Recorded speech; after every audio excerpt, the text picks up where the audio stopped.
صلی علی محمد وعلی محمد۔ السلام علیکم ورحمۃ اللہ وبرکاتہ۔ محترم سامعین گرامی، ہمارا سلسلہ کتاب فقہ الحوض میں سے باب طہارت اس کا درس نمبر 16 ہے، اور ہماری سلسلہ بات وضو کے سنتوں میں ہے۔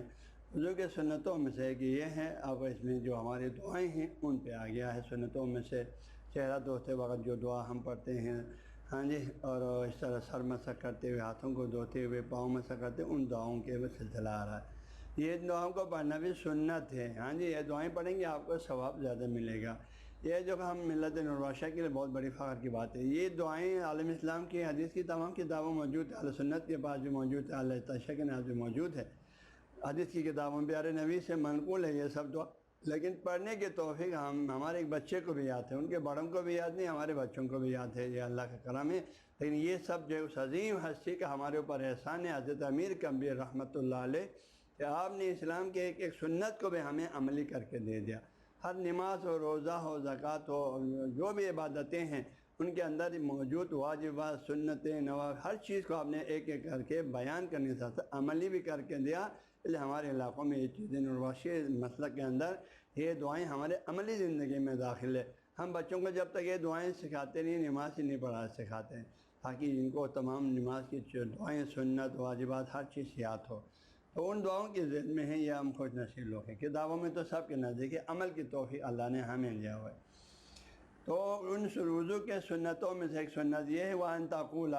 ایک سنت ہے، البتہ ان دعاؤں کو پڑھنا واجب نہیں ہے، سنت ہے، یعنی پڑھیں گے آپ کو یقیناً بہت ثواب ہے۔ ثواب کے ساتھ ساتھ یہ جو دعائیں، ان کے معنی مفہوم کا آپ غور کریں تو قرآن پاک میں آیتوں کے بارے میں ان کے مشابہ آیات موجود ہے۔ عالم یہ تمام دعائیں عالم آخرت کے مختلف مشکل مراحل سے مربوط ہے، ہاں جی، مشکل مراحل سے مربوط ہے۔ لہٰذا ان دعاؤں کو پوری خلوص سے پڑھنے کی کوشش کریں، پوری عاجزی سے پڑھنے کی کوشش کریں، تاکہ ان دعاؤں میں سے ایک دعا بھی آپ کا قبول ہو جائے گا نا، تو آپ کا عالم آخرت کا ایک بہت مشکل مرحلہ آپ کا حل ہو جائے گا۔ تو پہلی دعا یہ ہے کہ وَأَن تَقُولَ، اور یہ کہ آپ پڑھیں، سنتوں میں سے یہ ہے وضو کی، آپ پڑھیں بعد نیت کرنے کے بعد عند غسل الوجہ، ہاں جی، یعنی وقت غسل الوجہ، چہرہ دھوتے وقت آپ نے نیت کر لیا، نیت دھونے کے بعد اب آپ نے چہرہ دھونا شروع کرنا ہے، تو چہرہ دھوتے ہوئے آپ نے یہ دعا پڑھنا ہے۔ ان تقول، یہ کہ آپ کہیں بعد نیت کرنے کے بعد عند غسل الوجہ، چہرہ دھونے کے وقت چہرہ دھوتے ہوئے یہ دعا پڑھیں، اللہم بیض وجہی بنور معرفتک یوم تبیض وجوہ اولیائک وتسود وجوہ اعدائک۔ اس دعا کو دو طریقے سے پڑھ سکتے ہیں، ہاں جی، شروع والا تو یہی ہے، اللہم بیض وجہی بنور معرفتک،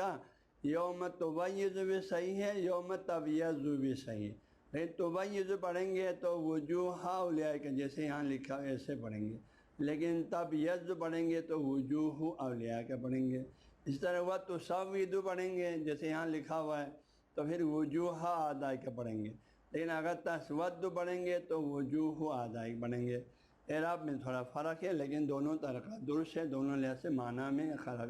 کوئی مشکل پیش نہیں آتا ہے۔ دعوت پہ نسخوں میں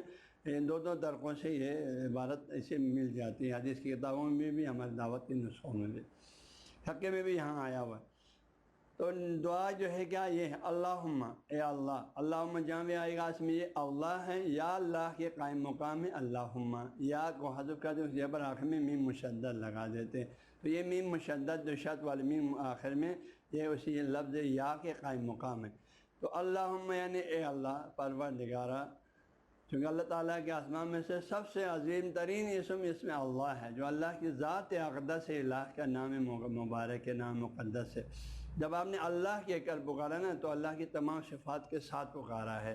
کیونکہ اللہ کی ذات کو جب پکاری تو صفات بھی ساتھ ہے۔ تو آپ نے کیسے ذات کو پکارا، جو ان تمیز، جیسے آپ کے اوراد فتح میں 100 اسماء الحسنہ اللہ تعالیٰ کے اسماء الحسنہ، جو جیسے دعائے جوشن کبھی میں 1000 اسماء الحسنہ ہے، اور حدیث میں کہیں 360 اسماء الحسنہ، یعنی اللہ تعالیٰ کے جتنے بھی اسماء الحسنہ، اللہ تعالیٰ کے جتنے بھی صفاتی نام ہیں، گویا کہ آپ نے اللہ تعالیٰ کو ان تمام صفات ذات کو ان تمام صفات کے ساتھ پکارا، اس لیے سے یہ اسم بہت ہی عظیم ہے، اللہم کا لفظ۔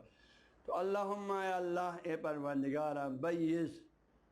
بیض ان کا اصل معنی عربی زبان میں سفید ہونے کے معنی میں، لیکن یہاں مراد روشن کرنے کے معنی میں، علامہ بھائی اے اللہ روشن کر دے، نورانی بنا دے، یہ دونوں ترجمہ درست ہے۔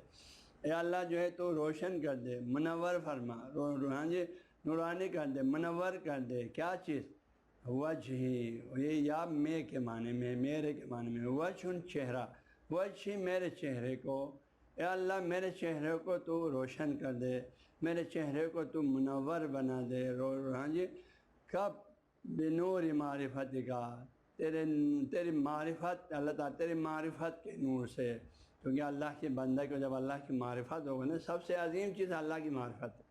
جتنے آپ کو اللہ کی معرفت زیادہ ہوگا اتنا آپ کو اللہ سے محبت زیادہ ہوگا، جتنا اللہ سے اللہ کے حضور میں عاجزی آئے گا، خضوع خشوع آ جائے گا، تعظیم آ جائے گا، جتنا خضوع خشوع تعظیم آئے گا اتنا ہی وہ اللہ کی بہتر بندگی کر سکیں گے عاجزی سے۔ لہٰذا اللہ کی معرفت کے نور کو یہاں پر وسیلہ قرار دیا، یہ بہت اہمیت رکھتے ہیں عزیزان گرامی۔ فرمائے اے اللہ روشن کر دے، منور کر دے میرے چہرے کو، بنور معرفت، تیرے معرفت کا تیرے کے معنی میں، معرفت کا یعنی تیرے معرفت کے بنور نور سے، تیرے معرفت کے نور سے اے اللہ میرے چہرے کو روشن کر دے، کیونکہ اللہ کی معرفت ہی جو ہے البندے کے اندر نورانیت پیدا کرتے ہیں۔ جتنا آپ اللہ تعالیٰ کی اس کائنات میں غور و فکر کریں گے، تدبر کریں گے، اتنا ہے کہ آپ کو اللہ کے بارے میں معرفت پیدا ہوگا، اللہ کو پہچانیں گے، معرفت یعنی پہچانیں گے، جتنا پہچانیں گے اتنا آپ کے اندر دل میں نورانیت پیدا ہوگا، گناہوں سے آپ دور بھاگیں گے، نیکیوں کو آپ کے اندر سوچ آ جائے گا، فسق و فجور سے آپ دور بھاگیں گے، کیونکہ آپ دیکھیں میرے اندر تو اللہ ہے، میں اس عظیم اللہ کو مانتا ہوں، اس عظیم اللہ کے سامنے ہوں، میں اس سے اپنے آپ کو چھپا نہیں سکتا ہوں، میں اس سے میرے تمام اعمال کردار رفتار گفتار کو وہ دیکھ رہا ہے، وہ جانتا ہے، وہ میرے ساتھ جو ہے میری زندگی، میری موت، میرے حیات، میری دنیا، میرے آخرت سب اس کے ہاتھ میں۔ جب آپ یہ سب چیزیں جانتا ہے نا تو انسان کو اللہ کی معرفت ہو جاتی ہے۔ اسی طرح اور معرفت ہوتی ہے تو اللہ کی سچی بندگی ہوتی ہے، عاجزی ہوتی ہے، اس لیے معرفت کے نور کو وسیلہ قرار دیتے ہیں۔ فرمایا اے اللہ علامہ بیس، تو روشن کر دے، منور فرما، وجہ میرے چہرے کو بنور تیرے معرفت کے نور سے۔ کب؟ کس دن؟ یوم الدین، مراد قیامت کے دن ہے، جس دن لوگ میدان حشر میں آ جائیں گے۔ اس دن لوگوں کے لوگ دو گروہ میں تقسیم ہوں گے، کچھ لوگ جو ہے بالکل قرآن کو آیتوں میں ہے، انشاءاللہ ہم کسی وقت ان آیتوں سے بھی تھوڑا بہت بات کریں گے، کچھ لوگ بالکل دنیا میں لیکن بہت خوبصورت چہرہ